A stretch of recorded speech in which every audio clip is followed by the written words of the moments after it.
Oh Allah the Almighty, Allah. அஸ்ஸலாமு அலைக்கும் வரஹ்மத்துல்லாஹி வரகாத்துஹு. இந்த வீடியோவில் நம்ம என்ன பார்க்க போகிறோம்னா, இஸ்லாத்தின் 5 கடமைகள். இஸ்லாத்தின் 5 கடமைகள் என்னெல்லாம்? களிமா, தொழுகை, நோன்பு, சகாத், ஹஜ். இதை பற்றி நம்ம எல்லாருக்கும் கண்டிப்பாக தெரிஞ்சிருக்கணும். களிமானா அல்லாஹுவை தவிர வேறு இறைவன் இல்லை என்றும் முகமது நபி ஸல்லல்லாஹு அலைஹி வஸல்லம் அவர்கள் தூதராக இருப்பதை நம்புவது. இதை ஒருவர் சாட்சி பகிர்ந்தால் மட்டும்தான் அவர் முஸ்லீம். அவர்கள் குழந்தைகள் முதல் பெரியவர்கள் வரை கட்டாயம் இந்த களிமாக்களை ஓத வேண்டும். தினமும் இந்த களிமாவை ஓத வேண்டும். தொழுகை முஸ்லிமான அனைவர்களின் மிக முக்கியமான கடமையாகும்.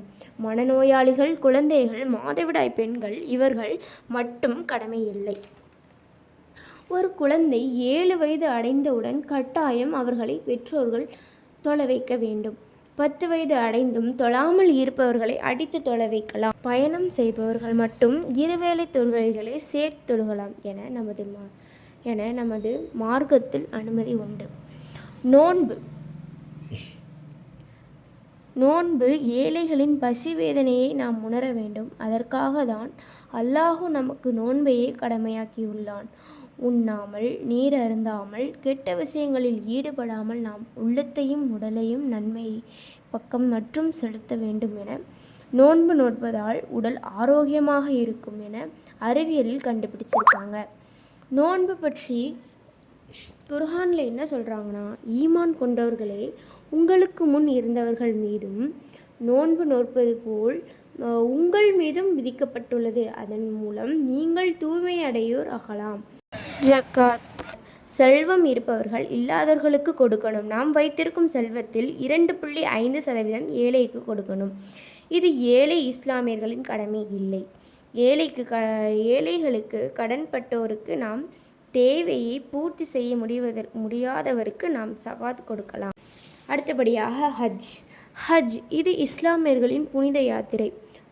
ஒரு நபருக்கு உடல் வலுவும் பொருளாதார பட்சத்தில் இருக்கும் வரையில் ஹஜ் செய்யலாம். மனிதர் எல்லோரும் சமம். இதனால் மொழியால், நிறத்தால் யாரை விடவும் யாரும் குறைஞ்சவங்களும் இல்லை, யாரும் தாழ்ந்தவங்களும் இல்லை என்பதை நம்ம இறைவன் அனைவரும் சமம் என நம் ஹஜ் செய்யும் இடத்தில் நிரூபிச்சிருக்கோம்.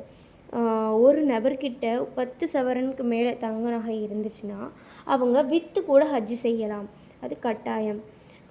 இது வசதி இல்லாதவர்களுக்கு கடமை இல்லை. இன்ஷா அல்லாஹ் ஹஜ் செய்கிற பாக்கியம் அனைவருக்கும் தந்தருள் புரிவானாக. ஆமீன். அஸ்ஸலாமு அலைக்கும் வரஹ்மத்துல்லாஹி வரகாத்துஹு.